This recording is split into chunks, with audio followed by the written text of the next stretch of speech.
Da-dun, da-da, da-da. Da-dun, da-da, da-da. Da-dun, da-da, da-da, da-da, da-da. I love it, Joseph. Thanks so much, man, for opening up the show. No problem. Hopefully that was an easy one for you. I'm trying to remember. I can't place it, though. What is it? Hockey Night in Canada. Okay, that's what I thought it was. It. Okay, so I was trying to figure it out, but I was like, okay, perfect. It's fitting for the warm temps that we got going on right now today. That's it. Minus 30. Insane, man. It's cold, but this Crazy. is. I've always said February is always nasty. Yeah. It's always nasty in Canada. So if anybody's visiting Canada, don't come February. No. Either come January, December, March, Exactly. April. But welcome, man. Thanks, man. Thanks for having me. I know that you're -1. -1 today, yeah. -1. We don't know exactly. I mean, people have lives, but you've got a partner in business. He's my main guy, my foreman. Okay. Rocco. I think he's a big DeWalt guy. We had a little debate. We had a little challenge on Thursday. And? I think he lost by 4 seconds. We had the. You're a Milwaukee guy. I'm a Milwaukee guy. Through and through. Through and through. Pack out. Everything. Even I got pack outs and I'm a Bosch guy, but he's a DeWalt guy. He's a DeWalt guy. T-Stack. Power. Listen, I'm just going to say T-Stack sucks. They suck, yeah. The same way Bosch's container system sucks. Yeah, the T-Stacks, the DeWalt guys say, oh, it's easy to bring into a job for Not finishing. easier than pack outs, man. I'm sorry. All kinds of handles. It's amazing. Yeah. Waterproof. Yeah. Leave it in your truck. They still smell like that plastic for years afterwards. That's it. Even if you spill coffee inside of them, they'll still smell. And the red looks cool. Listen, man, they build something correctly and it lasts. That's just the bottom line, right? Waterproof, sealed. That's my biggest thing is, like being at a job, you have your truck open, it's driving to the job, let's say, and it's raining. You don't have to worry about the nailer getting rusted, the drills getting all damaged. And they make it so easy. Like they got the drawers, they got everything. We're getting ahead of ourselves. A couple of shout outs. First of all, Chris, Dr. Granite, Marble and Granite. I'm wearing his tee today. Thanks so much, man. And his show's actually going to be posted soon, so everyone will check it out and listen. That was a great conversation. He had a lot of tips that he did and didn't share. Because he's running a business. But I'm talking to Joseph here, JD Design and Build. You're the owner, been in business for 7 years, jdbuildinggroup.com, jdbuildinggroup@gmail.com, and on Facebook you'll find him at JD Design and Build, and on Instagram you'll find him at JD Building Group. So obviously your foreman, Rocco, why is he diehard DeWalt and why are you diehard Milwaukee? Who influenced both of you guys? So when he came aboard, he was already straight DeWalt. Straight DeWalt, had the flex volt, had the cordless. He had everything coming in. So he was a big DeWalt guy. And me for Milwaukee, it probably brought me back to where I started. Which is? I'm a licensed electrician. There you go. So, being an apprentice, watching my foremans, it was Milwaukee or you're not a good electrician, pretty much. It was like not even a Makita. A lot of guys are Makita. Yeah, a lot of Makita guys, but it was a DeWalt. It was a Milwaukee thing. Yeah. Like Milwaukee. I'm back in the day, before they were huge. IHL used to have like the blowout sales. Yep. Just go there and buy your tools, and that's it. Even I own one Milwaukee tool, which is a stapler. Yeah, the stapler's nice. The stapler is amazing. It always works. I can't stand using a regular snap stapler because they're useless basically. Yeah.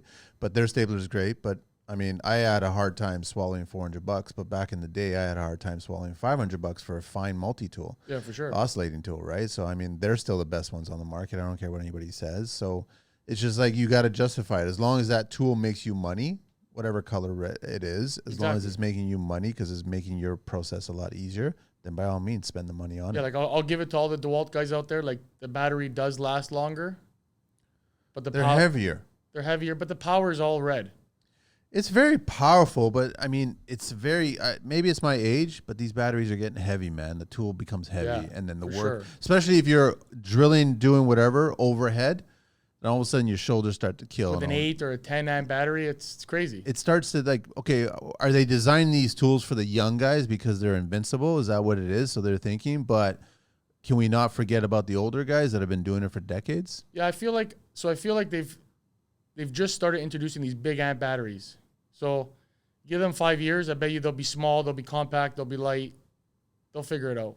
But then what is going to happen to all the big amp batteries, the bricks? Same thing that happened with the 18-volt DeWalt's. All right, so Joseph, so how did okay, you started as a licensed electrician. All of a sudden, how did you get into the construction side of the business? So I worked for a small electrical company, and then I was working with a big company. I was working with Oz Electric. Okay. Have you heard of them? Why do they sound familiar? They're massive. They do a lot of high rise. Okay.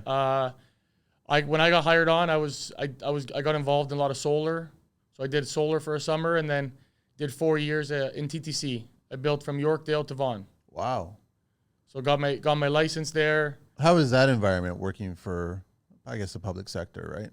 You know, I liked it. I learned a lot. I was able to build my, I guess, get my fire alarm ticket. Learn how to bend pipe, learn how to do rigid pipe, and then also learn working with TTC, the safety. Okay. It's big safety. So it was a good learning curve. Is there a lot of I don't know that world that well, but I experienced that world by all the lack of congestion in our city, and is there a lot of production going on in that world, or is there a lot of slow down and just get the job done for the day and then move on to the next day? I would say it's a little bit of both. So when I was working at TTC, what they would do is let's say over a year. Half that year is, or let's say more, let's say maybe 3/4 of that year is, regular job. And then the other quarter is kind of push. And the other quarter is kind of take your time and let's make some money. So why can't we, okay, but you don't run your business like that. I don't. You can't. I'm in it for, I'm in it for my clients, right? Yeah. And my clients are, they have their, they trust me. When I do the rental, they know that, they need that trust. They need hey, Joe, Joe's not going to keep his guys and they're not going to just sit down there and. But you have their best interests at heart. I have their best interests. But I mean, why can't we have the public sector do the exact same thing? It's just, I feel that there's more wasting of funds of actually, using funds properly to create what we need to create. I get it. But again, we only have maybe, let's say 7 guys on site at most at a time. Okay. We had at some point we had 150, 200 guys there. So is every one of them working? There's that joke. There's a lot of guys that are just there's the old retired guy that's about to retire. He's just in it for the, just to get the hours and go, right? Yeah. Then you got the safety guys. They're working, but they're not physically working. So there's a lot of moving parts there. There's foremans, project managers, safety guys, the union guys. I'm not trying to harp on them. I'm just I look at the infrastructure specifically in Toronto. I think there's a lot of wasted opportunity, wasted money. Of course. Wasted, just all kinds of waste. And I just keep on looking at it most of us that are listening on the show is there is a lot of guys on the commercial side, but there are a lot of trades that are on the custom side, resi. And for sure. We can't run the businesses that way. If we ran it that way, we wouldn't have a business. But to be honest with you, so I worked Oz Electric, and okay. I don't know if you're familiar with them, but they're a union company, but they're not really a union company. What's that mean? You're all union, but the guys that work there, they want to work. They want to keep their job because they like the company, and they want to, if you don't work Friday, let's say you're dogging it for a bit.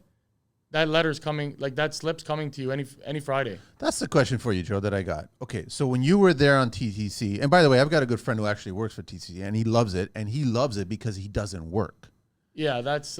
right? So I'm okay, great. So he's making good 6 figures. But he's working for TTC. I know. And he does TTC maintenance, so he's always in the tunnels and everything like that. Sure. He's working all that kind of stuff. But he's literally going in for 4 hours, and he's getting paid for whatever amount of hours. And he's literally... fucking the dog. He's not doing shit. That's why he loves the job. He's it's such security, such everything. And I'm it's great to find these. Basically, everybody in politics is very similar to that. Exactly. Right? You find that job and you're making pure cake and you really are not lifting anything. But the vibe of that versus the vibe that you've created with JD Design, it's different, right? Totally different. So, but it's different for what reason? Like, because you have the end user in your sites, right? Of course, I see the end user, right? I guess with TTC, there's so many people. There's so much, they think there's so much money to be made. Is it just abuse of power? Maybe I think they know that they have a budget. They have to spend that budget, or else the next job is going to be. There is that cliche that you've heard over time and time. Like every single year you get funds being allocated and all of a sudden you've got this number. You have to actually get enough bodies on the site to show the payroll and spend it. For sure. Otherwise, that number will not repeat the following year and so on and so on. You always want to just push that goal line a little bit so then that budget keeps on growing. Yeah. But like, is it possible to take the mindset of what you're doing now and put it into that mindset? Or there's too many people that are against that? Like, so you're saying like use that TTC mentality to run my business? No, the other way around. Oh, run your business and then teach that to the TTC. But I get it. The problem is that there's probably far more people. There's too many people involved that want to keep it as is. Exactly. Because and here's the thing: when you work these guys harder, then people start getting hurt. People start using. They start using that. These are experienced tradespeople, right? Crazy. So that's the funny thing, and I'm always in awe, and I've said this thousands of times on the show. I'm in awe of a skilled tradesperson. What they can do is amazing. Like I know a little bit about everything and I could handle myself, but I am nowhere near the level of what a skilled tradesperson for that trade is like. Yeah, they come in and it's no different than a artist that can do certain things, whether it's painting or music or whatever it is, right? They are at a certain level. Like those skills tradespeople are, and I feel they're just missing opportunity. Like, why not? And then I guess they look at it like, well, I'd rather just work, punch the clock, come in, pretend to work for 4 hours, get paid for 8, and then go home and repeat that 5 times a week. If there's overtime on the weekend, then great, right? Yeah, for sure. I'm not trying to dog on that. I just look at like the TTC system itself is so archaic that there's so much money being wasted that it should be properly used. It should be probably. I totally agree. See, me, I kind of got that. I got a little bit of it. I didn't get the full experience because, again, I worked with that electro company. And, again, if you didn't work, if you didn't put your hours, if you were calling in sick every day, one Friday, you know that you're going to get that layoff. So you loved it working with Oz, right? I liked it. I had good foremans. What made them good foremans? Just they teach you, like you're not always like a lot of other companies, like a resi guy. You go there, you pull wire all day, or you box all day. My foremans were kind of a little bit different. It was like, hey, 1 month you're gonna work on pipe, and then we're gonna refresh you, and you go do fire alarm, or go pull wire. So you're not really you're kind of switching it up, which is good. It's actually very, very good. Because a lot of electricians these days, they call themselves a licensed electrician, but all they've done is pot lights, but they don't know how to put in a 3-way switch or a 4-way switch. I hope you're joking. I've seen it before. Then they're actually legitimate licensed electricians? Yeah, I've seen it before where they're like, I know the black is common, and I put the black on the common, and I look at them, I say, well, there's 2 blacks, right? What do you? So how come there's more to it? How come there's such a disconnect? Why don't they just don't want to learn? It's no different than the days of Oz where the foremans were giving you opportunity? Well, maybe like a lot of companies, they don't give you that opportunity anymore. Why? Because the way like a lot of bosses, and I get it, I sometimes do it, but it's like if you have that one guy that's good at that one thing, you're gonna keep him doing that one thing.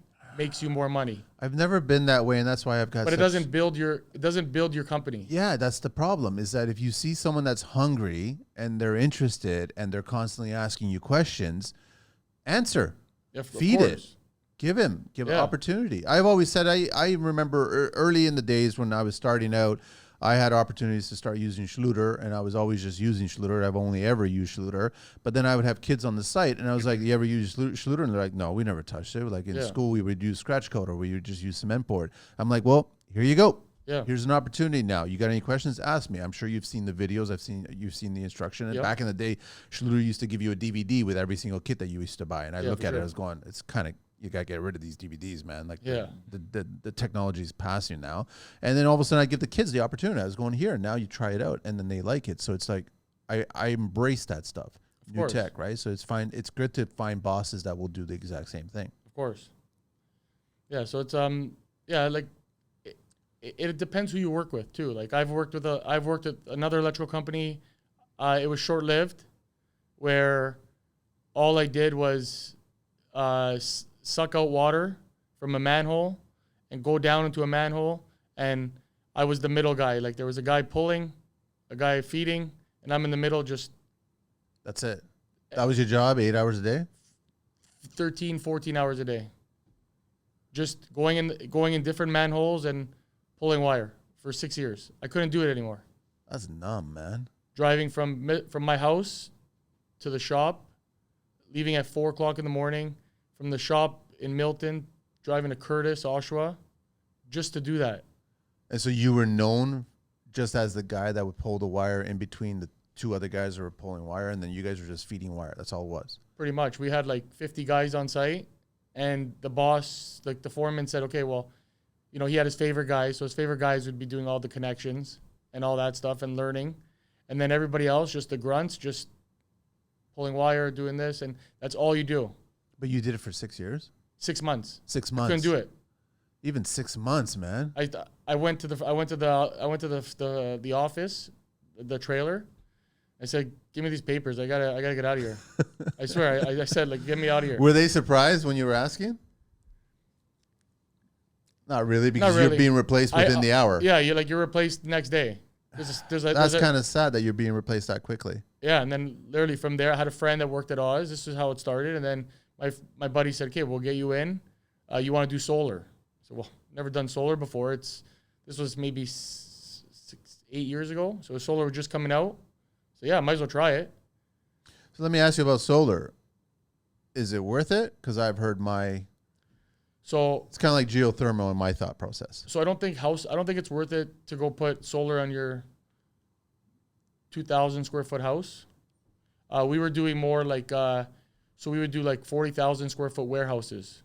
That makes sense. So what would happen is they would just get the roof done, fresh roof, and then we'd put like 5,000 to 10,000 panels on the roof, and then we bring it down, and then they would I guess produce their own energy, and then whatever energy they had left, feed it back to the city. Yeah, they allowed that. And I think they still do it. They still do it, but there's slight bullshit complications when it comes to you wanting to do it on your resi house. Like the grid and the system, the way it all works is like there's all these little. I've never done a resi house. I know. I just heard stories about people that have done them, and I'm like, well, that just doesn't make any sense. You guys are putting a lot of upfront costs to do this. You're thinking you're saving the planet and you're saving money, but technically you're not. And then by the time the panels start producing, I guess, return for you, yeah, they start deteriorating. Of course. And then you have to replace them. Replace it. And then you start the whole process all over again. So I started thinking, well, solar doesn't seem like it's the answer. It's good if you're, like I said, it's good if you have a 40,000 square foot warehouse, like the Amazon buildings there. Yeah. And they just fill it. So how many years did you do that for? I did that for about a year. Okay. And then after that, I went to TTC. What did you learn other than outside? I mean, because I'm getting that you're pulling a bunch of lessons from all these places that you worked at, and you're putting it towards your business that you were eventually going to start, right? Yeah, so it all started with, so I always did little side jobs. Like somebody would call me and say, Joe, I need my basement done. I need a bathroom done. So I used to always, or even like pot lights. So I always did it. And then TTC got slow back in 2015. It was all done pretty much. So they were starting to do layoffs. So I didn't get laid off. I got sent to a high rise. For TTC? No, it was for Oz. Oh, for Oz, yeah. So they said, okay, TTC stopped paying. So this is another thing. So you work, everything's good, and then TTC stops paying the contractor. Okay, this is common. So when you hear like TTC stop paying, you know that on that Friday, 30 people are getting laid off. Without what kind of a notice? No notice. No notice. Like so Friday we work till 3:00. Friday at 11, the foreman goes around and gives you your last paycheck, pretty much. So you as a tradesperson, skilled, licensed, how do you feel? Yeah, it's a shit. It's shit, right? So you come home to your family, you tell them, oh, by the way, I got laid off. And I got laid off, but if you're, like I said, if you're a good electrician, tomorrow you call another company and you're in. You're at another job site. because you call them up and you just tell them your credentials and that's it. Then they'll take you on. Or you know somebody like. That's how it works. That's how it works. But I mean, it's not really fair to put you, the skilled tradesperson, in that position. Why not give you a little bit of a heads up so then all of a sudden you can do that contract, move on to another contract? Yeah, but they don't care. They want you to work because they want you to work and be productive until that Friday at 11 a.m. I know, but I get the sense that all They of don't a want to sudden, say like, hey, just to let you know, in 2 weeks you're gonna get laid off. Then nothing happens in those 2 weeks. but that's not fair to you. Yeah, I know. So I didn't get laid off. What happened was I got sent to a high rise. No disrespect to all the high rise guys out there, but being the new guy on site, I was doing core line and with my pliers just twisting wire. That's the job. And I just got my license. So we're running core lines. Like so you're 9,000 hours. You're through the whole thing. You've proven yourself. 3 times of school, all beginner, kinds of shit. intermediate, And then you're advanced. twisting wires. No, not even wires. Tie wire. Like, so we run the core line. Yeah. And then you have to tie the core line before they pour the concrete. Tie it around the rebar. But isn't that like low man on the totem pole kind of? Yeah, but again, you're in the union. There's so many people, and you have to have that ratio. So here I am. I was there, did it for a week, and I told and then again I went to the foreman and said, like, it's not for me. Like I knew that I had so much more ability to do things, so I didn't settle. I never settled. So when I did that, I knew I had a couple jobs going, and I said, you know what, give me the layoff. Got my license. That's what I needed you for. You know, again, they're using you. Yeah. So I did it back. Them. I used them. Lay me off. I got laid off, and then I went. I opened up. You know, I feel like that's when I started. I incorporated. Went to go see an accountant. Did the whole incorporation, and then just started. Did you keep your union status? Have you kept it? For a year. Okay, just for a year. So now, and then, because then they wanted you to pay so after you leave the union and you don't have any working hours left, they make you pay for your benefits. So the benefits that they've been subtracting and collecting, they still want you to pay for it. For all those years. Yeah. When you're not working, you have to pay $300 a month. It's a lot of money. A lot of money. So, and then, so I kept so I still have all my like the RSPs and the pension fund and all that stuff. I kept it there. With the IBW, the electrical union, you don't have to pay a monthly fee. They It's just take there and it just stays there. Exactly. And it grows. I don't know what they do. I'm not a really big union guy. Yeah. I think it's all again, it's people making money for nothing. It's abuse of power is what it's gotten. In the beginning, unions were a good idea. Then they just became abusive, like anything that's human. Of course. It just becomes abusive, right? So it's now you've just got your number, Your body. You come in, do the job, and move on. And there's so much cream on the top that they keep skimming it, and they're asking you guys to do the bare bone minimum to get paid the bare bone minimum. And then they're making pure cake on the top because we don't know what they did pay us pretty well. Like we had a really good bargaining agreement. We were getting paid well, but when you're laid off, you're not getting paid. But Joe, look at it this way. Okay, so you're running a business, and we've always said this, right? Like you've got a guy, you hire this person to do its scope. They're charging you X amount. You're turning around and charging the client X amount, which is profit attached to it. Same thing with the union. You're coming in with pretty good money, so you're making whatever it is. Yep. Let's just say, for argument's sake, $50 an hour. They're billing their client or their association that's attached to this probably 150, if not more. If not more. So they're making all that money for people to be bean counters at the office and just pushing these contracts. I get it. There's value in the pencil, right? Yep. So it's all of a sudden they're the ones that got the contracts. They're the ones that got the job. So all of a sudden you're just a number, and I'm giving you X amount of money. It's good money, but and here's the sad thing. This can't change. No. Like the union is such a vicious machine now that it will never be able to change. And if you try to change it, you'll just be pushed out. Isn't that the fact? I think so. Right. I think if you go there, we had this, when I was in the union too, we had guys that would, And it's such a stupid mentality. Like, so I have a backpack of tools. I have the Klein backpack, right? And this is really rare on other sites, but on TTC this happens a lot. The union steward comes. Okay. Open your bag. Okay. Right? First year, second year, third year, fourth year. You're only allowed a certain amount of tools. So me and you are licensed electricians. I have 2 channel locks. You have 1. And you're only allowed 1 pair of channel locks. I get sent home. Because we have to be equal. You know, you can't bring your drill to the job site. Are you kidding me, man? It's all about like being equal. Like as an apprentice, you're not allowed a voltmeter. How do you learn to read that voltmeter? What's their thought process behind that? It's again like two licensed electricians. They have to have the equal opportunity to get it done. And like let's say you're only allowed 1 channel lock and you need 2 because you got to tighten something. The company has to give you the second one. You have to go to the trailer or go to the CCAN. Wow, I just found another reason why I dislike unions. So I was like, you know what? I'm out of here. I'm done. I had all my tools like already. I'm like, you know what? I'm gonna try it.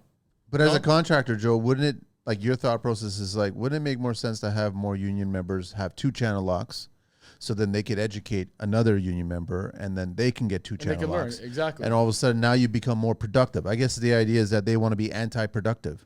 Anti-productive, or like, why should we buy the tools if the company should be buying the tools? Crazy. But you as a contractor starting your own business, this is not the mindset that you had. No, when I started my business, I was by myself, and then one of my good friends, Sal, still good friends. He's in my wedding party, everything. He started up with me, and he had his own tools, so I'd pay him accordingly. Yeah. And then another guy that came, didn't have tools, have to use ours. I pay him accordingly. That's how I think it should. Like your tools are part of your hourly wage, I think. Oh, I agree. So if you have a guy, this is what you're bringing to the table. Like Rocco. Yeah. Rocco, he gets paid. Is there a discount because he's got DeWalt? I'm just jabbing. I'll jab at every tool brand, man. I'm sorry, but no, he's I'm gonna give it to him. He's got every tool. He's got every yellow tool out there. Almost every yellow tool. Does he have the new stapler? The Romex one? Yeah. He bought it first right away. It came out.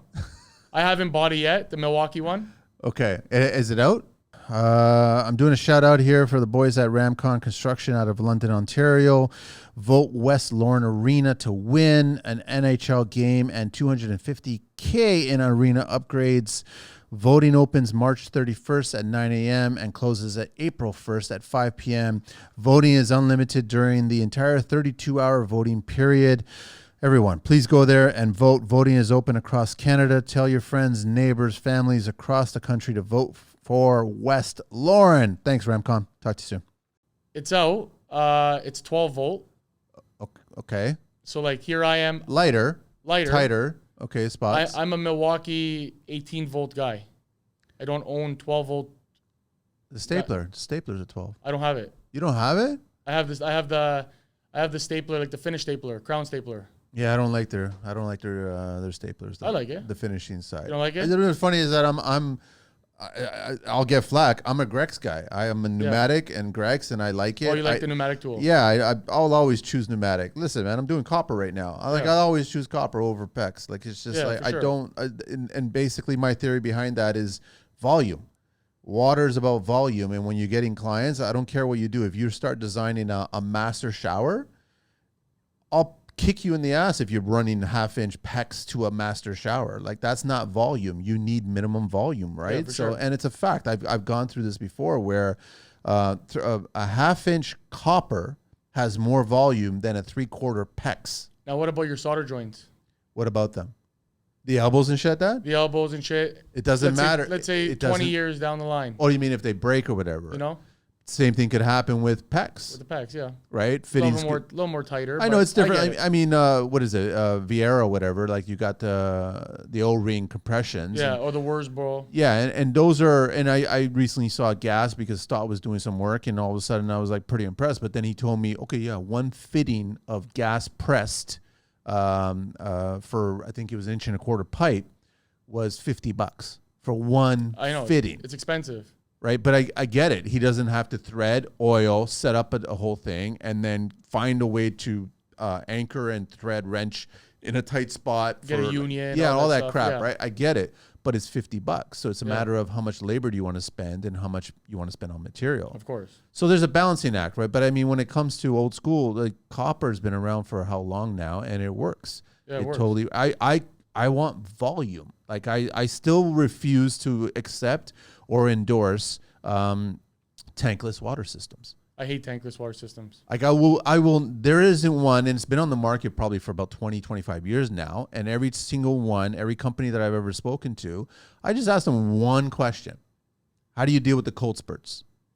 And they have not solved that. And that's just a fact. When you have such volume and demand coming from a household and you got 2 or 3 people using that tankless system, there's going to be so much demand for hot water that the machine's going to say, fuck it, I can't give you all this hot water for these 3 separate applications. So I'm going to shoot you just a little bit of cold water until I revamp again. And then you're in the shower, and then all of a sudden you just get hit by this cold. If you take your cold showers in the morning like I do, that's fine. But if you're taking a hot shower in the evening like I do, and you get a cold spurt, you're upset. Yeah, for sure. So it's like, I don't like it. So then the solution for that is to set up a reserve tank. So the solution is that you set up a hot water tankless system. So keep the tank in the beginning. Yeah. So and remember, the tankless system, you got to run bigger venting, bigger intake, and it's got to be on an outside wall. Yes. So now you're limited. You're limited on position of it, right? Exactly. And I even I had a conversation about the tank system. Do you want to change it to a power vented? I'm like, nope. Because the actual motors on power vented, they fail. Yeah. That's another thing to go wrong. There's nothing wrong with gravity hot water vented systems like that. Yeah, for sure. Sure, there's sediment at the bottom, but there's sediment at the bottom when it comes to power vented. Anything. I don't give a shit. But that sediment, it's all designed that that algae gets killed and all. There's nothing wrong with it, and you'll never run out of hot water. This is my argument. You get a 50-gallon tank, you got a family of 4, you will never run out of hot water, and there's never a cold spurt. So, maybe. Yeah, I know. There's the odd time, but it's never like it's not happening all the time. No, it's not. I think it's a big waste. But everyone kept on pushing the tankless systems and all this other stuff. Because I think what happened was these hot water tanks weren't breaking.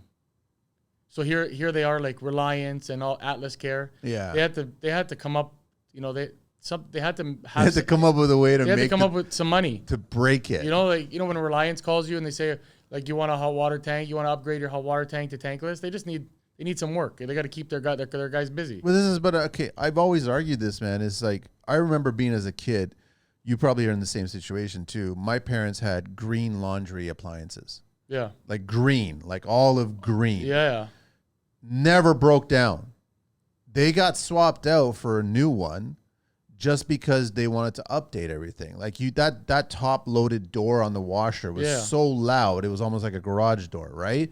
But that machine, you can dump a family of 7, all their laundry in there, wash it, and that machine was indestructible. Oh, yeah. It wasn't until you started bringing all these new machines in with all these components and computers and all this other crap, it started breaking down. Oh, for sure. And then you started looking back at, I remember it was a green stove. It was a green laundry washer dryer matching. I got a funny story for you after. Go shoot. But I mean, these things lasted. They last. And I think today they're designing, and no different than construction, and I probably even point the finger back at Union and TTC, they do work designed to fail so then there'd be more work down the pipe. Come repair it. For sure. That's not the way you run in your business, is it? Yeah, I know. You can't, because you won't be in business. Yeah, you'll be, it's... What's the funny story? When things break down, like when something fails, and, like that, like your customer now, like with me, I'm save me. I'm all word of mouth, right? Yeah. So here, the way I think of it is, let's say something fails. He's going to tell his friend and say, he did a good job, but this happened. Yeah. People talk. It's that's just part of life. And that's what, so you have to make sure your quality can last and then people think of it like, you're like, I had a shower and Nothing's happened for 10 years. Call Joe. That's how I think. That's the relationship that you're building. That's how I run a business. Yeah. I want to know the story. What's the story? So that story. So my first job was for me. The first renovation job. It usually is. I did under myself was I bought a house with all this union money that I was working. I had no life. I worked like 6 years. Took every overtime possible. Did it. Bought a house, and I made it a legal rental. So this is like when they first came out. It's a bungalow, rented. Did upstairs, did downstairs, everything. So got installing the kitchen, getting it all done, and I got to go buy appliances. So my dad goes, no, have a hood fan, an oven, and a fridge. Why don't you go pick it up? Yeah. So I'm like, okay, I'll go. I'll go see my grandparents, right? So my grandparents like, yeah, let me show you the stove and the fridge. So I go there, and it's, I don't know, we painted it, but I think it was blue. I think it was the hood fan was blue, okay. The stove was blue, and the fridge was blue. It was like a tiny, slim hood fan, right? Yeah, it was like solid steel. Yeah, it was, like you could throw it on the floor and it looks brand new. Yeah. So I'm like, what am I? I can't. What am I doing here? Like, I gotta take it and throw it out. They'll be offended if you don't. They'll be offended if they don't take it, right? So I'm like, so I take it, and then my dad's like, yeah, like what's wrong with it? It's perfect. Like, I'm like, no, it's this. As you get older, you get colorblind. So I leave it in the garage. And I'm trying to look for stoves or dryer. I go do some finishing at the house. Open the garage. It smells like paint. Didn't my dad spray paint all the appliances white? It's like, there we go. It's done. They're in my rental house still, 7 years. Seriously? Nothing broken. That's what I mean, man. Crazy. And but then the old washer. I think even in my basement, the washer and dryer are like the old General Electric ones. I know exactly what you're talking about. I totally know I miss these units, man. It goes hot, like literally the only features is like hot, warm, and like firm. I think there was like a burn your house down kind of thing. Yeah, I know. But they worked. They lasted so long. And that's the unfortunate thing is because I'm shopping right now and I'm looking at prices and in the back of my head I'm looking at numbers and I'm thinking, how many years before this is replaced? And then I have to buy another one, which is not what we should be doing. Like we should be buying these appliances to last so long, but they're not designing that way, right? Like even the job. So we're finishing up a job right now, doing a finishing. So we're installing the kitchen. The kitchen's installed. So we're doing hooking up all the appliances, hook up the fridge, start it up, everything's good. Come back the next morning, it's a brand new Electrolux. It's a nice fridge, Electrolux fridge. Come back the next morning, it's frozen. So I guess the water lines froze, and we had it at the lowest setting. Okay. So we called Tasco. Tasco sends out their tech. The tech comes, resets the program. It's all fixed. Comes back. Sorry, he leaves. Problem comes back. It's frozen. So then my client calls Tasco and says, like, tech came out, couldn't fix it. It's okay, we'll just send you a new one. It goes to show, like, a whole new unit. Yeah, like, so now we have to, so now what's going to happen is delivery company's got to come back again, bring the new unit, take the old unit. But it's a percentage thing. So that company or Tasco is looking at it like 5% of these units are going to fail, 5% we're going to replace them, 95% people are just going to accept them. And it's marked up in their price. You know, like when they're selling a unit, everybody's paying for that lemon. Do you run your business that way? I don't. You can't, because if you all of a sudden do that, then your 3-piece bath you're selling to a client would cost triple the amount that it's really going to cost. So my first job was Dominion. Metro, I guess what it is now. Yeah, whatever it is, yeah. And I remember grocery store for anybody that's grocery store right here, yeah. So the orientation, I remember this is the only thing I learned from that job. Was you have to be nice to your clients, you know? Always when you do something, even if you're like putting cereal on a shelf, make sure it looks good, because what's going to happen is the client that's coming to look for that cereal, you know, let's say the produce, okay? Okay. Produce has to look nice. If the produce doesn't look nice, nobody buys it. I don't even want to check it. I don't want to feel it. I don't want to touch it. And then what happens when me and you are having a conversation, and you go, okay, well, Metro doesn't have the best produce. They go somewhere else. All right. And then that one person tells somebody else, that somebody else tells somebody else, that somebody else tells somebody else. It's very true. At that point, 100 people are not going with you. It's very true. You know, so that's how I look at it. I look at it like, if I mess up one person's job, I'm probably going to lose 50 jobs, maybe more. Have you had the lovely, fortunate situation of a bad client? I've had a few. Okay. I've had a few. You want to share how you handled it, or I don't want to get into too much detail. like I said, like you get the job done, you do as much as you can, and then there is a point where you're just like, you know, you try to do as best as you can to make them happy. But then there's some people that you'll never make happy. And at that point, you're just like, you know what? Take it and go. It's all you can really do. But I find that any good tradesperson or business owner in construction will always try to take the high road and do the best and fulfill the job. You have to. And it's still, you will come across a client that will just never be happy from you making that extra effort just to please them and just to They don't care. They don't care. And they will always have a negative towards you, and that's it. But all you can do is just deliver exactly what you said you're going to deliver and then move on from there. And move on. That's you know, it. They will talk shit about you and you can't do anything exactly. about it. And if you go there, bless you. If you go there and you dwell on it, consumes you. All your energy's there. Yeah. And you're not focusing on that client that needs you and that wants you. Yes. So now I'm at the stage of my business now where, you know, like, if you want me to come work for you, like, I'm not hurting for the business. You picking and choosing clients. I'm picking and choosing. Yeah. You know, like, I'm lucky enough to have like a lot of friends. I do their renovations. They call, you know, they recommend me to their friends. So I'm good. I'm good with that. And I just put my best foot forward and have everything in writing too. Writing's a big thing these days. It is. And that's it. And just deliver high quality renovations. What's your vetting process for clients? Like, how far do you go? I know that I've had Phil from Heavy Duty Homes on the show, and he's actually shared some nice tips where he was talking about he has that conversation on the phone first to kind of feel them out. Yeah, for sure. And he never gives them written pricing either electronically or in a hard copy to them to take away so that they can compare apples and oranges or whatever. He's always presenting everything at his office, and then they look at it, and then if they want to go with him, they hire him. If they don't want to go with him, they go home empty-handed, right? Exactly. So, I mean, he's big on that vetting side of the business for his business, so then he has as few headaches as possible during the whole job. Yeah, for sure. What do you like? I'm assuming coming from the union, there wasn't much.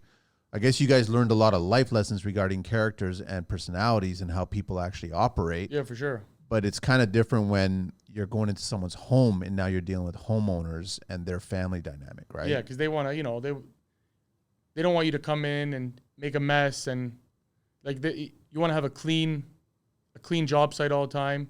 But the way I vet my my clients is, you know, I have that conversation. I go to the house, take a look at what they want to do, and you know, from there, from that first initial visit that you go there and talk about the job, you kind of know what they're all about. You get a sense about it. You get a sense of it. Yeah, I've turned work down just from seeing their dynamic. Or like, so like, I'm the type of guy, I don't like turning work down, because then what happens is then you become like that guy that people talk, right? Yeah.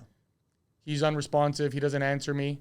So I always give a price, but if I don't want to do your job, it's probably $20,000 more. Okay, so you're giving them a specific price because you know that there might be a headache attached to this. Maybe, right? if I don't want the job, right? Yeah. But I've been lucky enough for the past couple of years. It's like my buddy calls me and says, "Hey Joe, my friend is looking for. He's a solid guy. He knows what he wants. He's got everything in line. You know, like, take care of him." I go there, get it done. I know a lot of my clients the past couple of years, like my elementary school teachers. Nice. They've reached out to me, high school teachers. Like, people from the past, like, coming back, and I wasn't the greatest student, right? Like, I was a shit disturber. So how do they still know that you're doing this, or you are doing this? I keep in I keep in touch with a lot of people from my past. Like, okay. So one of my day one workers, Joe, we used to call him Slippers. He why Slippers? Because we were working in a Finnish house. So I told him, I said, Joe, make sure you bring your like indoor shoes. And this guy brought his mom's tapinis. And then funny story, his mom was my French teacher in elementary school. That's hilarious, man. So he was my day one guy too. He's probably one of the second employees that I had. And we're still best buds, right? Does he still do that? So now he's in the sales side. Okay. So he's still like, he learned what he did, and now he's selling wire. Nice. Yeah. So whenever I need wire, now I know who to call, right? Just building networks. That's incredibly important. I want to get into a little bit back into the rivalry between yourself and Rocco with the DeWalt and Milwaukee thing. Yeah. Is there a DeWalt tool that you can admit is better than Milwaukee and vice versa? Yeah, 100%. Which is? So DeWalt, 20-volt nailer, the framing nail gun. Battery. Is better than Milwaukee. I would say 90% of our tools are all cordless now. Okay. We're slowly transitioning. So you're talking. Oh, sorry. Which nailer? You're talking the framing nailer. So three and a quarter framing nailer is better than the DeWalt one. No, the DeWalt one's better than the Milwaukee one. 10 times better. The DeWalt one, the first generation, was heavy as hell. Yep. And wouldn't shoot as fast as you could shoot. I'm assuming they've ramped it up now. Okay. And it's a little bit lighter, and it's a nice It always fires. So the problem I'm having, and I guess a lot of these Milwaukee guys out there are gonna, join in. My Milwaukee gun doesn't fire. Sometimes I gotta reload the magazine. It doesn't advance it. If I don't put it if I don't go straight up, when you're in a tight corner and you want to shoot that. Yeah. You want to shoot that stud into the top plate. Sometimes you gotta have it perfectly touched or else it doesn't fire. Really? Huh? So I don't know. It was I bought it. I still like it because it's red and black. It's good. It's got a lot of power. It is more powerful than the DeWalt one. But you're on a job site, you and Rocco, and both guns are there, and you have to frame something. You're still grabbing your red versus grabbing his yellow. Whatever's close by. What's the tool that he says Milwaukee's better than DeWalt's? I think I'm gonna go with our miter saw. I like the Milwaukee miter saw. It's nice and light. Really? Yeah, I like the. So Rocco has the DeWalt one. I get it. A lot of guys live by. It's the 12-inch. Yeah. So it's much better. Cordless as well. It's cordless. So the DeWalt one too. Another thing. So I'm a Milwaukee guy, but the DeWalt one is. I wish Milwaukee does this. So if Milwaukee's hearing this, we want a dual voltage battery, and plug-in. That's the only thing I like about DeWalt's, and they're the only one on the market that has dual power. I think. Right? And I personally hate all kinds of battery miter or table. I'm not a fan. Will never get one. No? I had one. Why not? Because it doesn't operate the same as a corded tool. Just gotta make sure your battery's full.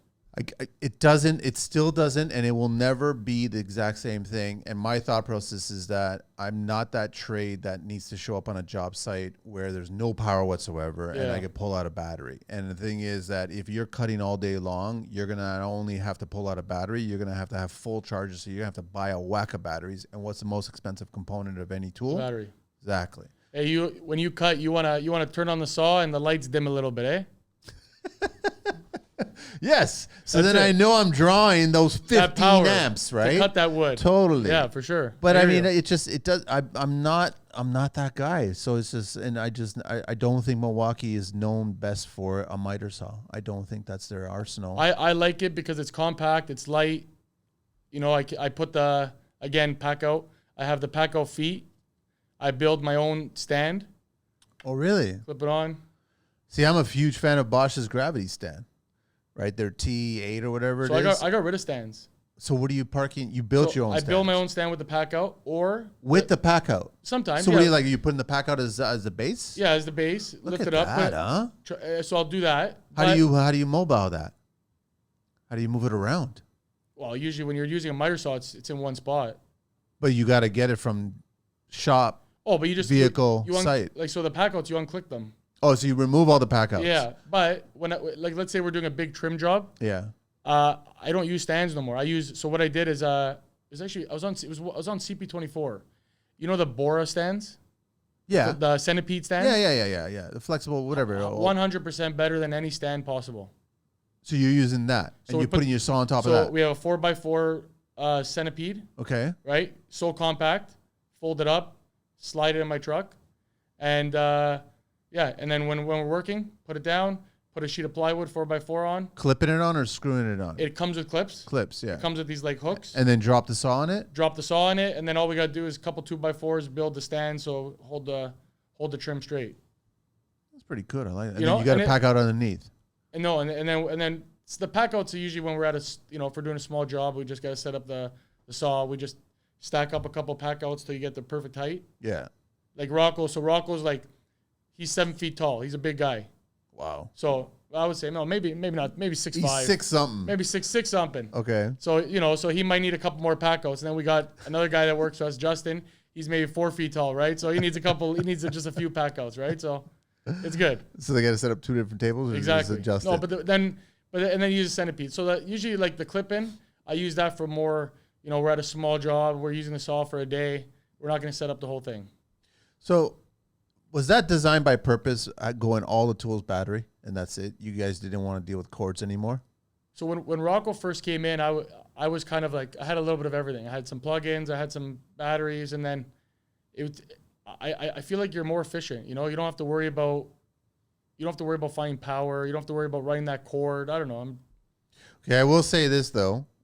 You can cut anywhere. DeWalt's battery charger, like their series of battery chargers, so I think you put 4 batteries on it, I think, or is that the max? Yeah, they have is it a 4? I think it's 4 or 6. Could be 4 or 6. It's loud. Yeah. Like when the job site's quiet, you can hear it. You can hear it going. You could hear it humming. It's almost a generator, right? Oh yeah. And I know that Milwaukee's got a 6 setup. The 6 setup. Bosch has got a 6. And it clicks into the pack out as well. And it's quiet. You can hear it a bit. You can hear it a tiny bit. It depends which battery you're charging. If you're charging the higher batteries, I feel like it's a little bit louder. It ramps up, but DeWalt's is still loud as hell. Yeah, it's pretty loud. I'm surprised at how loud. It reminds me back in the early days when I had all rigid tools, and it was almost like the vacuum is on when you're charging batteries. You like the Makita one where it gives you a little song when it's charged? No, I didn't even know they do that. What do they take that from Samsung and laundry? What's going on? The Makita charger. So my buddy Andrew, he's a big Makita guy, Continental Granite. He's got everything. He's got everything cordless. So I remember one time, I was we were at a job. He had his phone charged. I think we were doing like a laundry room, and I heard like da da da da da. Right? I'm like, well, like, is the dryer done? You know what I mean? Like, what's going on here, right? And he's like, no, it's my charger. It says it has a little tune. Makita plays a little song once it's. Is it different in different parts of the world? I don't know. So if you're playing, I don't know, a Japanese song back home, and that's it. I don't know, European song. It's like a little it's like the dryer. You know when the dryer's done. Someone sent me. I totally forgot about, because I get so many messages. They sent me a Makita microwave. It just came out. Yeah, and I looked at it. I was going, not a bad idea, not but bad. It looks ugly as hell, man. I'm just. Yeah. I rather just. I go to Best Buy, whatever, buy a regular. That's part of my little cubby thing, man. Who needs the microwave? You got your truck. You put your food on the dashboard. Crank the heat, warm it up. I'm old school. When I was doing resi, when I did some resi with a buddy of mine, he owned an electrical company. We used to do custom houses, and he was a hunter. I used to love working with him in like October, November, because what they would do is they'd go hunting for deer. Yeah. And then he'd have fresh deer sausages, and the heater in the basement. Yeah. We'd fry up some sausages on there. Get some foil paper. Fry up some sausages. It was awesome. It worked, man. It works, right? Plus, you had that smell going through the house, who needs the microwave? Which is nice. Yeah. But I mean, like Makita does that. The coffee maker, the microwave. They had a cooler that's also an oven. They're constantly doing these things. But the thing is, that whole lineup of appliances, tool appliances, they look like shit. I'm sorry. They look like they're almost a step up from an easy bake oven back in the day. Yeah, 100%. Right? I agree. And I'm like, whoever's designing these things should be designing them a little sleeker. I mean, I'd like to see something that's more similar to. Wouldn't it be cool if it was like black and stainless steel, and then add a little bit of teal, like you almost like, design it more like a car. I know. You know what I mean? I think I would be more appealed to actually buy one and use it, right? Yeah, for sure. Yeah, this I think it just came out, right? The microwave. I think someone just sent it to me. Yeah, someone. Like, I can't keep up with that. Because I think Atlas came out recently, like this week. We were at Atlas. How much is it? I think it's like $400 or $500 Man, you can get a regular microwave. on Facebook Marketplace for $25 and just plug it in and see you later. Have you ever been on a job site you had no power whatsoever? A couple jobs. So me being an electrician, Do you have a generator? I have a gas one. I haven't invested. I'm not a big fan of the MX tools. Okay, no. The MX is the higher Milwaukee stuff. So now they have a battery generator. They have tower lights. It's almost like an oxymoron. Like how much power is that? Cordless chipping guns, jackhammers. Yeah, you won't sell me on that. The problem is with that is I heard there's a lot of problems with the MX stuff. Why? The batteries are like pretty big. Oh, these are the ones that look like car batteries. And they're $900. That's insane. And then my thought process is, what happens when the life of that battery is done? Yeah. So my plug-in tools, I still have the Hilti. I still have the Bosch jackhammer. The Bosch jackhammer is like The brute. the best. I know. Number one. Plugged in. Plugged in. There isn't a surface that you can't destroy with that thing. 100%. You Right? can chip, And it's easy on your body too because Yep. of the whole shock absorption thing, chip right? the concrete and then, chip the tiles out and then chip the concrete for the plumber. It gets the whole job done. It does. Then you got to core a hole. It's done. The only thing is the power, right? But I have a gas generator. I have a gas generator. It's got Gets it done. 9,000 watts on it, and you can run more than a few on it. And I've had it for 6 years. Yeah, and perfect. every year, once or twice, I'll just crank it over and just annoy my neighbor who drives a Tesla, and that's it, man. I'll See just you leave it later. running for a little bit so I can just clean it all up, get the cobwebs off of it, and Yep. just get a dirty look from him because That's he's it. driving a Tesla. And I'm No, like, okay, cool. I get it. Honestly, I like the gas generator. I like the gas tools too, like the quick cut. I know Milwaukee has the cordless quick cut, but Those are good. I've heard guys who do hardscaping for like a really quick, literally a quick cut that they need to do where they don't want to go and get the gas. And if they ran out of gas and they don't need to prime and all this other crap, Yeah. they just put the battery in there, make the one cut. And I don't that's like it. I like the steel. Why I like, don't- okay, but I like giving it the 1, 2, 3. You know. Yes. So you you're know? riding a motorcycle. That's So it. you're on the throttle, right? And you don't get that with the battery tool. You know, you don't get that. You know, and you're holding the saw and it's kind of pulling it. It's pulling you. It gives you like that. It gives you that. You're like that more rush. in tune with the tool if it is a gas tool versus a battery tool. 100%. That's my thought Yeah, process. gas is number one. Like they're coming up with, like Toro's coming out with these like a gas snowblower. What are we doing here? Like Really? maybe I like the Milwaukee lawnmower. I want to get that for my house. How much? You could get it in the spring. Get it on sale for like about 900. Not bad. You lost me, man. It's too close to 4 digits. But you're buying. I know. But you're buying.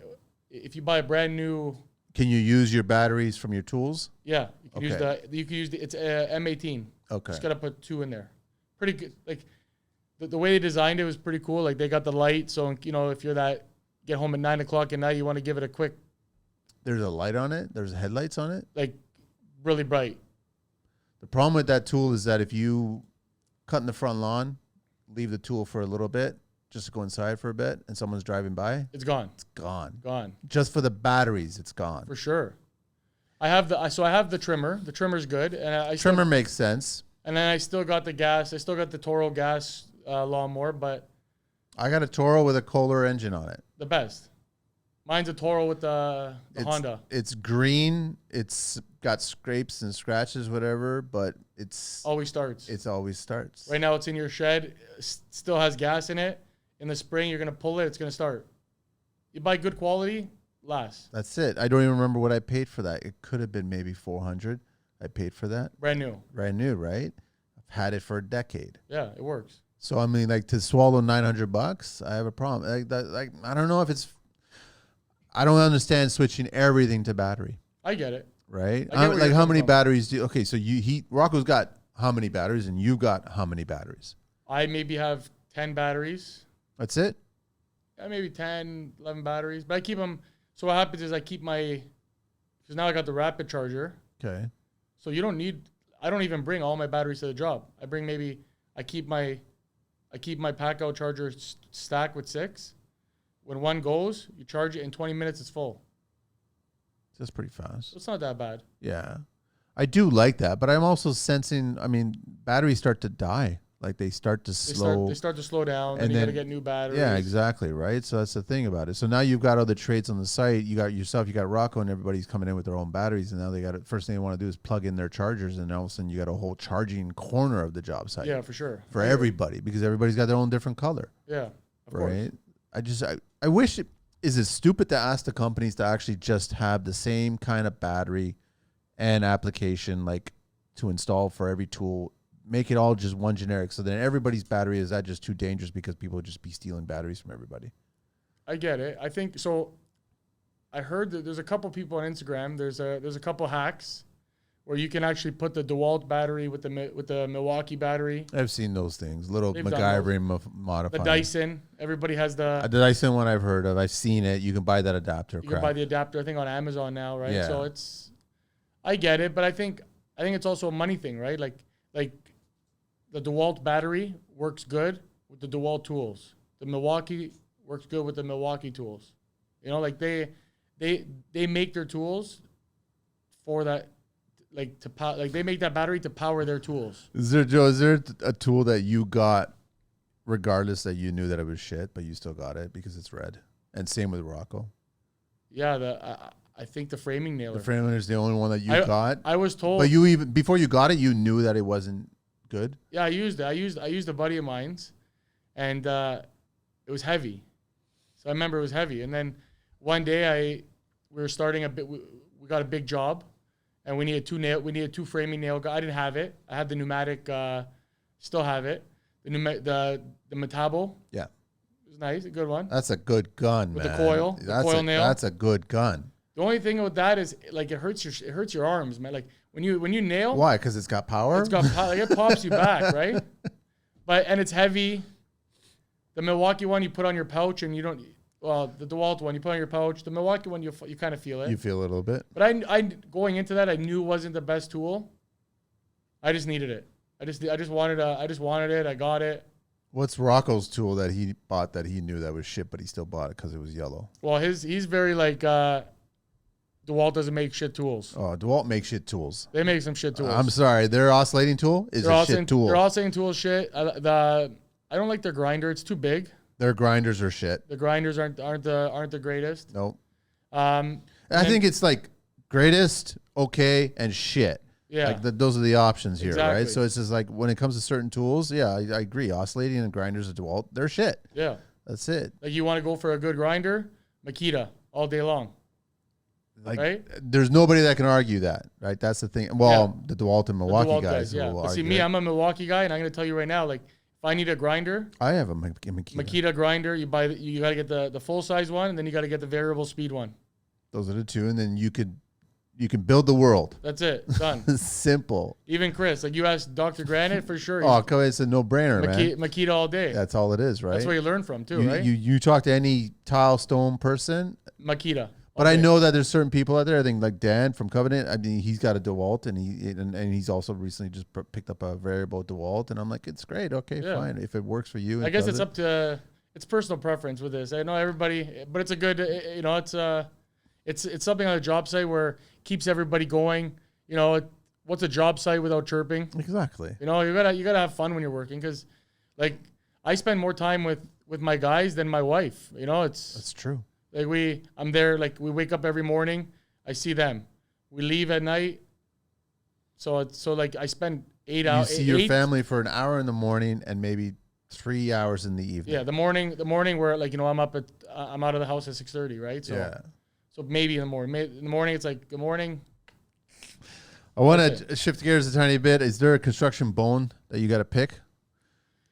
As a contractor, not so much because we've discussed a lot about about all that stuff. So my bone to pick right now with construction these days is and you've probably heard this. It's probably a broken record now. The workers, right? It's hard to find there's a lot of good. I'm not gonna say everybody you hear these people say everybody's shit. No good workers out there. Which is that's not false. The truth. It's not the truth. That's not the case. What happens is you have to go through 15 guys to find 3 good workers. Like all my guys right now, studs, best workers, hands down. Wouldn't trade them. Are they greedy for money? Because my problem with the workers is they're greedy for money. They're greedy for short-term money. They look at it like, I need to make the max in this week that I'm working for you. A lot of people are like that. But then, so the way I work with my guys is I'm an honest guy. You know, I build the company. The company grows. You guys grow. Like simple. You ask me for a raise and you can validate that raise, give it to you. Yeah. You know, like if you're making me, like I'm the type of guy that like I'm not in it to make $100,000 and then like leave. Yeah. You know, like I want to, and again, I don't want you to work with me for a year. I teach you everything and then leave. Like I want to keep you. Like that guy making $20 an hour, my labor, I want him to make 40. Do you think that's the number one problem with business owners? Because I see that a lot when they're trying to hire people. Their problem that they brought up so many times is that I'm going to spend time and effort and money training, teaching all my skills that I've learned over the decades, and then this person may potentially just leave. Of course, it happens, right? But they bring that up all the time, and I'm like, I've always had the mindset where I don't give a shit about that. I shared whatever I want, and if you want to leave by burning the bridge or you want to leave by not burning the bridge, that's up to you. Exactly. Because it will allow you to either contact me again, because I guarantee you'll have to have another conversation with somebody that has gone through something you haven't gone through. And there's still shit that I haven't gone through. Of course. So if you're much younger and just getting started, there's going to be lots of stuff that you haven't gone through. So the last thing you want to do is burn, when you might as well leave on a good term, and then you can always reach back out. Yeah, like a lot of guys that work with me, you know, they work with you for a year, 2 years, and then all of a sudden, boom, like open up a company. Why do you feel that your guys now are studs? Is it the mindset that you implemented in your business that when you met them, you told this is what it was? This is JD. I've always had good workers like Sal, Joe, like the guys that started the company with me, Sal, Joe, Gerard, like those guys there, like Jay, they were good workers. You know, like they stuck with me. Like, you know, I still talk to them. We're still friends. We like they were good workers. They had that mind. Like, you know, like team. If Joe gets a job done, he's gonna give us more money. He's gonna take us for wings. We're gonna we used to have we used to have epic Christmas parties. We still do, right? And it's a whole thing. It's a family, right? You want to have good guys. Treat them good so they stay. And when they leave, you want to make them leave on a good term. Yeah, because you want to be proud of the fact that they want to go on their own now. They want to build their own thing, and exactly. And they're gonna reach out back to you. Of course. And then they're going to ask you for help and the thing is, in the future, realistically, I've heard this over and over, you'll throw work at each other. Of course. Yeah. You help each other out. Yeah. You know, like, Joe, I can't do this. Can you help me do this? And we kind of like, you know, go back and forth. That's the best. It's a good too. Like, you know, even me as a contractor, sometimes you need that guy that goes on his own, can take care of your little small jobs. Yeah. Because I get a lot of small jobs. I do a lot of service with like property management companies. You take that on? That's 90% of my business. Really? Yeah. I work with property managers, condos, and I'll take on like they'll call me and say, Joe, this condo needs a drywall repair. Send someone to do it. Here's the PO. It's a $500 job. It's a small job. I make hardly anything on it, but I take that because I know I keep my guys busy. I don't make any of my guys stay home. It's networking, right? I fix that drywall, and then when they have that lobby renovation, I'm invited to tender, to quote it. Yeah. So smart. That's how I think of it, right? And then you got to go through your back to the guys, right? You have to go through like 10 guys to find a good guy. But what are the other 9 guys? Like, what are they doing wrong? What are they asking wrong? What are they? A lot of it's listening. So like, again, like, you know, me or Rocco, or let's say like, you know, you have to, if we're telling you to do something this way, this is how we do it. You know, it doesn't matter about the last company you worked with. You're not working there anymore. You got to do it this way. A lot of people are like, you know, I want to do it this way. And then when they fail, they blame other people. That's the one thing. And then the second thing is what you said, the greed, the money. Because like you can go work at a high rise right now and push a broom and make $35 an hour. So they go to you and say, See, that's not even a joke. it's not a joke. And you go tomorrow. I know, Tomorrow and it's say, not listen, even a joke. I want a labor job. If they sign you up, $35 an hour. You're and a then, zombie at that point. then that guy, he thinks that guy pushing the broom and picking up the garbage thinks he's a contractor. So when he comes to you and says, he goes, yeah, I could frame, I could do trim, but I need $35 an hour. That's what I was making at my last job. But you can't swing a hammer. Because none of them want to do any lateral moves. They only want to do vertical moves. They all want to go up. But they also haven't paid their vertical dues. 100%. Like there's a lot of stuff that, and you know this, and anybody that has their own business, you can speak to somebody in 2 seconds and you'll know if they're full of shit or if they know their 100%. stuff, right? Some guys really, They're performers. some guys can really put on a good show for the Yeah. first 2 weeks, Yeah. get you going, and then But it eventually comes out, it comes out. right? That's the thing is it's crazy because I talked to my grandfather when he first came to Toronto, to Canada, on a boat. These guys would just walk down the street, pick up a job, but they would work that job. Like my grandparents worked like Proud. every day, Yeah. proud, like saying like if they didn't work or perform, they were fired, and they couldn't like support their family.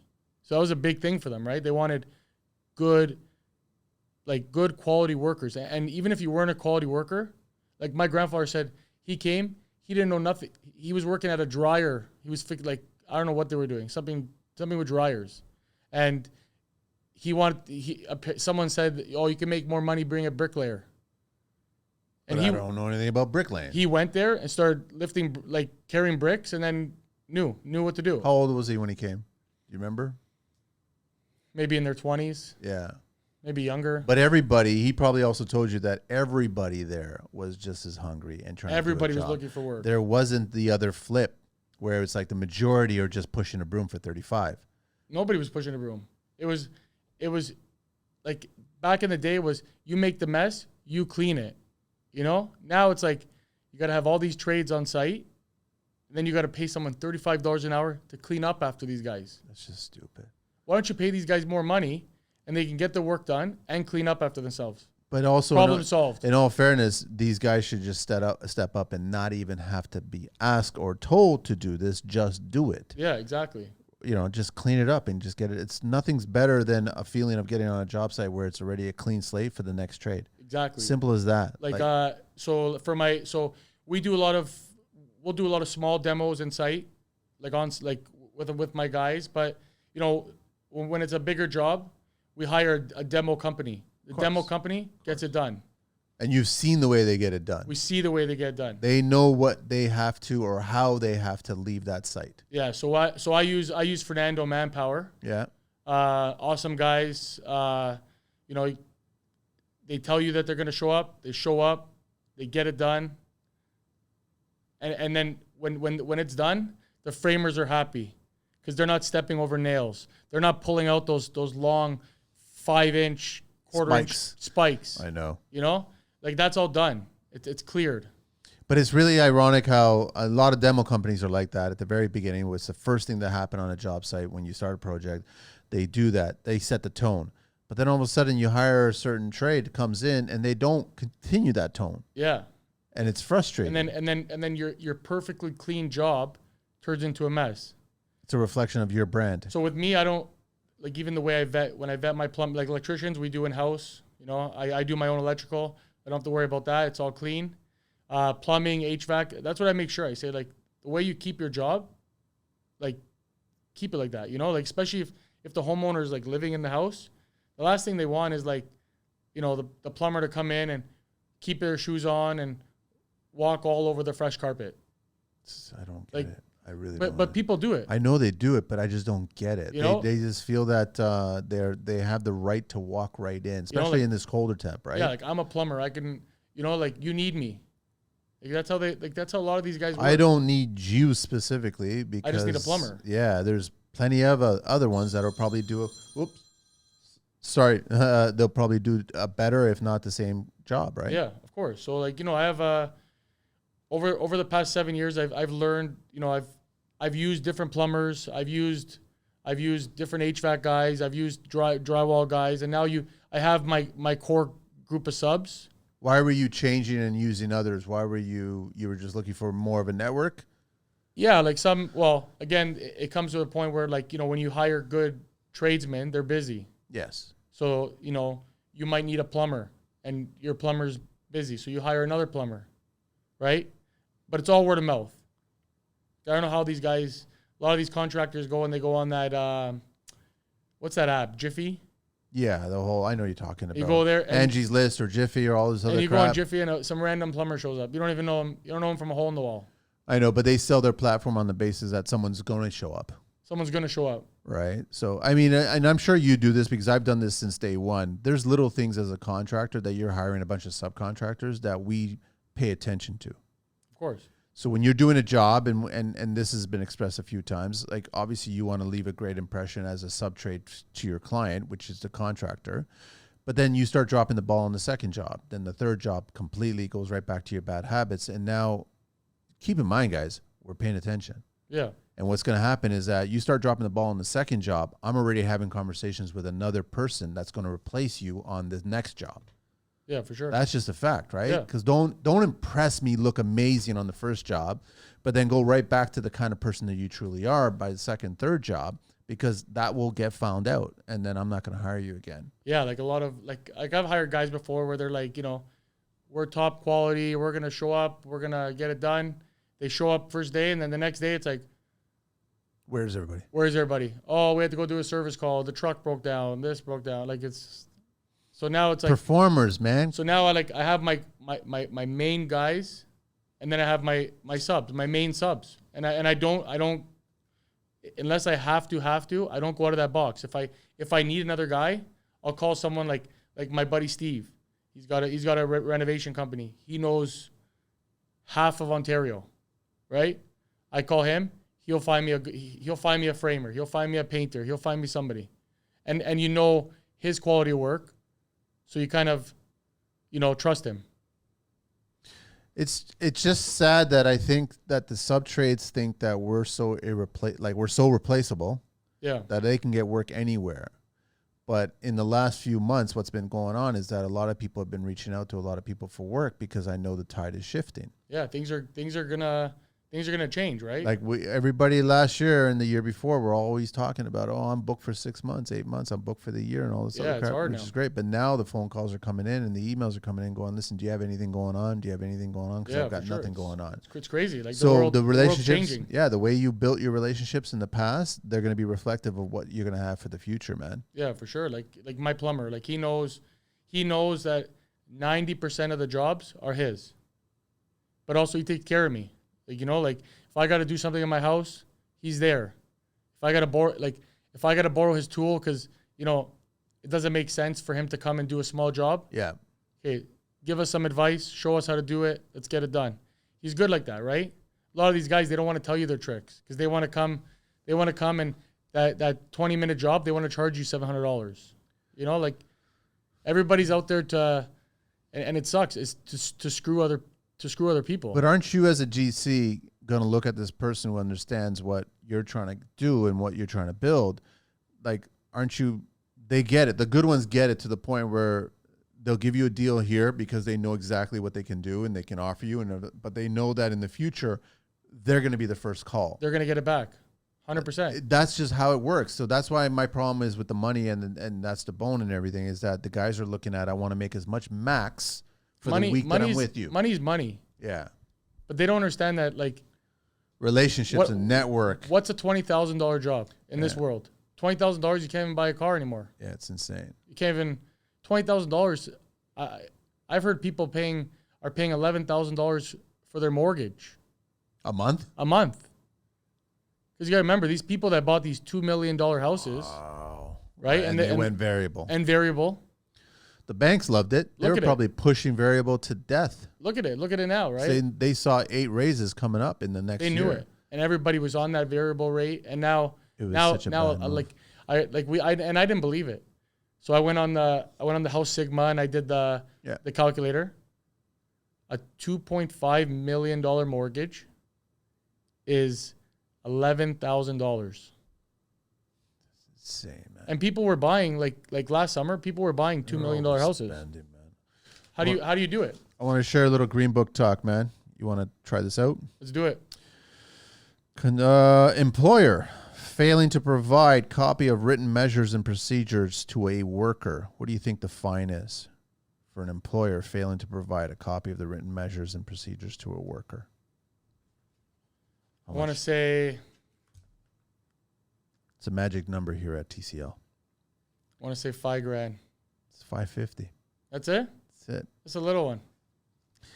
I'm always shocked how little these are. I'm not asking them to go up, but I mean, it's just how are you going to teach, right? It's crazy when they teach you, like, so when I wrote the masters, all the Green Book.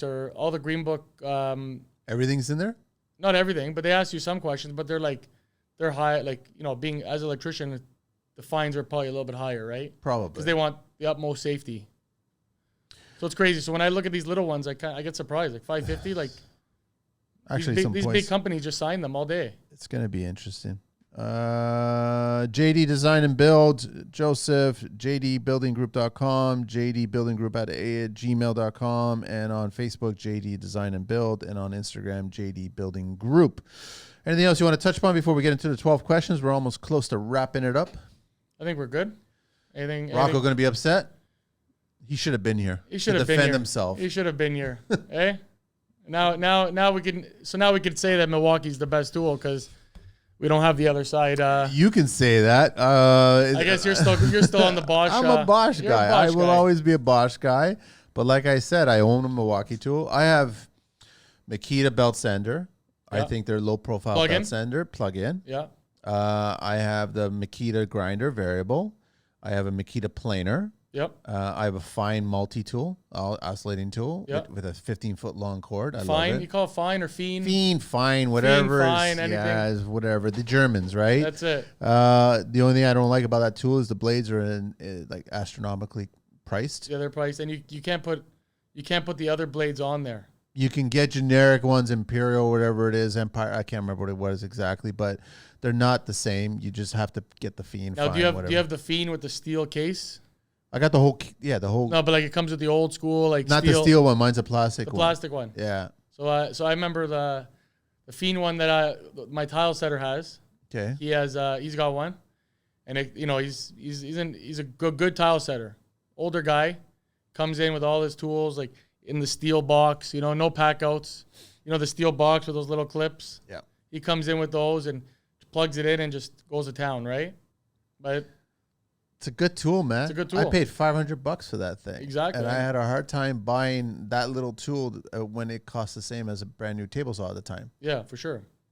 But you needed it, and it does good work. And it does, and it's still working, and I still use it, and even though it's got a lot of. It's got like the variable. Oh, there's a variable on it. Yeah, awesome. And it's quiet compared to other oscillating tools. So I mean, I've got that. I still have a rigid vacuum with a 2-inch hose on it. Love the rigid. So I do have the Milwaukee. It looks like the Dyson kind of thing. Yeah, I know what you're talking about. For quick messes, but nothing's going to beat the orange wet vacs, you know? I don't even change it sometimes to go from wet or dry. I don't give a shit. It will just go. It will suck it all up. Change the filter and done. Just done and just move it. It doesn't do the HEPA bounce or whatever, but I get it. I mean, I still like my Bosch HEPA. You know, it works. I think I have maybe 5 or 6. I have every style rigid vacuum. I got the big one, the little circle one, the oval one. I got them all. Because they work. They work. And they're Milwaukee's powerful. vacuums, what are they like? I have the little one. The cordless. The cordless one. Yeah, and I have that Bosch one too. Quick mess is good. Quick mess, Done. you know, cut a hole in the drywall, vacuum it up, good. Yes. But when you're doing a demo and you got to like vacuum in between the studs. You need a vacuum. You need a vacuum that will suck it up. Like the way I go with my vacuums to give it the real test is put like 3 or 4 3-inch screws on the floor, mix it up with some drywall, some nuts, some bolts, vacuum it up. If it vacuums up, it's a good vacuum. Rigid will always do that. Always. Sometimes you have to vacuum it stuck in there. And you just got to lift up the hose and let gravity take it right into the can. But it will always keep on. Always do it. I don't understand why all the brands, none of the brands have a 2-inch hose. Yeah. They're all 1.25-inch hose. The rigid one has the big one with the. No. I'm talking about like Bosch or Milwaukee. Oh, or they all have the 1.5 inches. Yeah. Because the problem is people want to it's got to fit in people's car. That's the whole thing now. It's got to fit. It's got to be compact. Yeah, but that 2-inch hose sucks up everything. Sucks everything up. That's why. Even 3-inch insulation. screws. Yes. Everything. That's why I still have it. I've had it since day one. You just Awesome. replace the filter every so often. Yeah, the best. That's all it is. It's simple as that. So it works. It works. Well, it's a shame. Maybe we got to get Rocco to come back and he can defend himself, man. But that's it. We'll do it. We'll get back on here one day. All right. Ready for the 12 questions, man? Let's do it. What is your favorite construction word, Joseph? Favorite construction word? Word. It could be any word? Any word.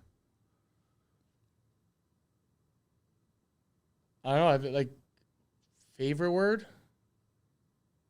I want to say level. Okay. What's your least favorite? Broken. What turns you on in construction? A clean job site. What turns you off in construction?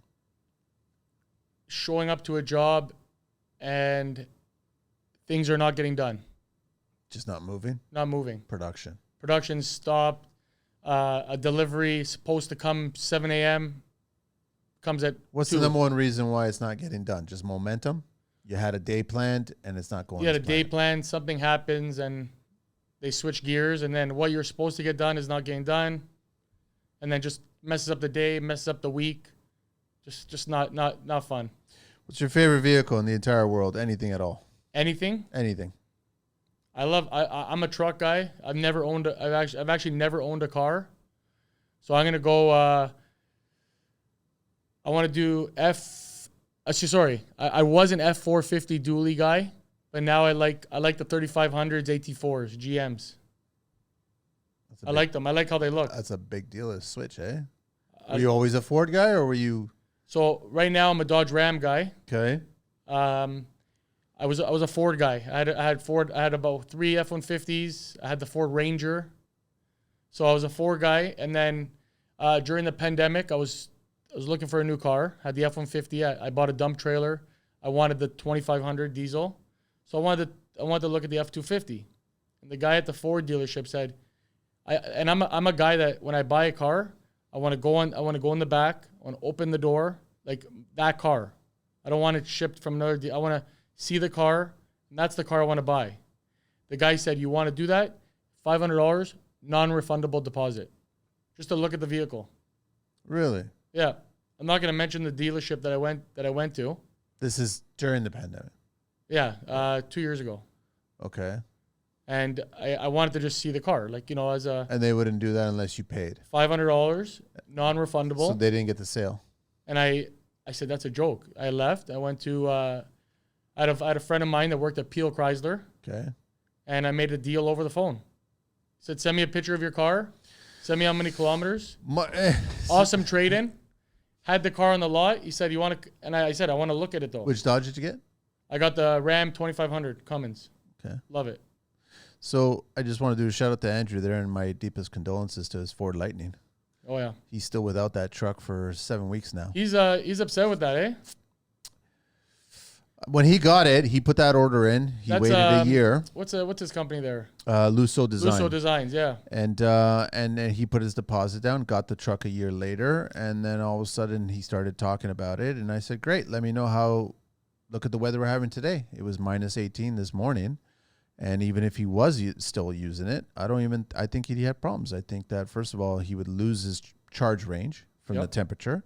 And it's a fact that they're losing half their charge range based on if you're hauling trailer. That's what happens. So, like, it's the first one. You never buy the first one, right? He's still waiting. He's still waiting for a part from the U.S. to come to Canada. Yeah, it's great. So I seen a guy at the gas station. He had the Lightning. I said, you like the truck? He said, it's a stupid fast car. Stupid fast. It only gets 250 kilometers to a charge. So that's the first thing he says about a vehicle that's not designed for speed. He said super fast. But he only gets 250K to a tank. Per charge. Per charge. What do you as a contractor, 250K? You're driving 250K. Drive to the job. Drive to Home Depot. Drive to the supplier. Drive back to the job. It doesn't make sense for construction. Doesn't make sense. I'm sorry. It doesn't make sense, man. So I'm a big diesel guy. I don't like the whole rule with the DEF. If you have I can't stand. if you're a diesel guy, like to push the gas, and I want black smoke to come out. You know, I want to roll coal. The Sprinter this morning was rolling a little harsh. Your Sprinter is diesel? It's diesel, and it was crying because the dash said -21 on it. Oh yeah. And then I went to go start it, and it was there was a shed of tear. There was a few tears. I didn't need wiper fluid for that thing this morning. But you let it warm up, and then it does its thing. It does it automatically now because it's a push start, right? Yeah. So it does it does the glow whatever automatically, and you then plug it in at night. No, you just let it go. That's why I was crying, right? Yeah.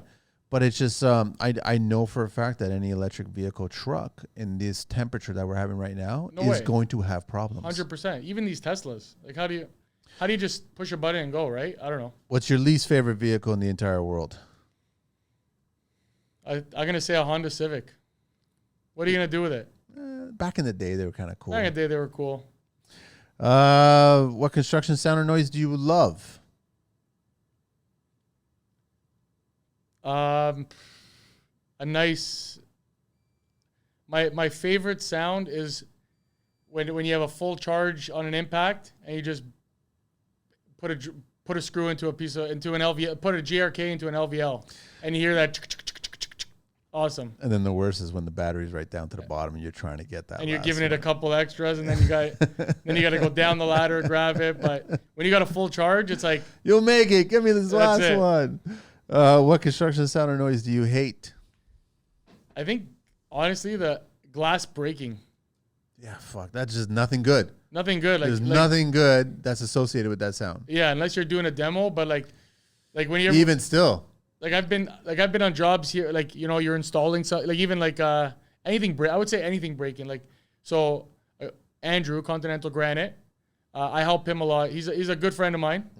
But he was my best man. Did he have some stories, I guess? And we've had some stories before where we've had a big island, you know, putting it down, and then you hear like and you're like looking for the fisher, right? And then there's 4 guys there, right? I've been there with Chris too, like, so me, Chris, Andrew, and Larry are there, and we all look up, and we're like, we all went at the same time, you know, like.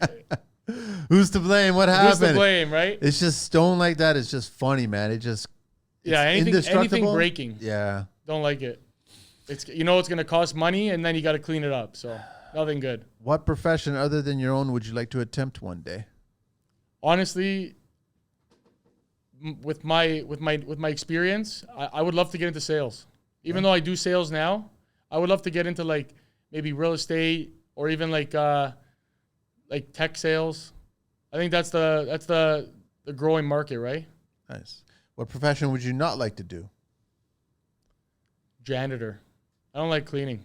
I don't like cleaning. Man. You clean up after every trade. I clean up after everybody, but like doing it every day, cleaning toilets, you know, that kind of cleaning, not for me. Last question. If heaven exists, what would you like to hear God say when you arrive at those pearly gates? Welcome to heaven. You did a good job. I'm proud of you.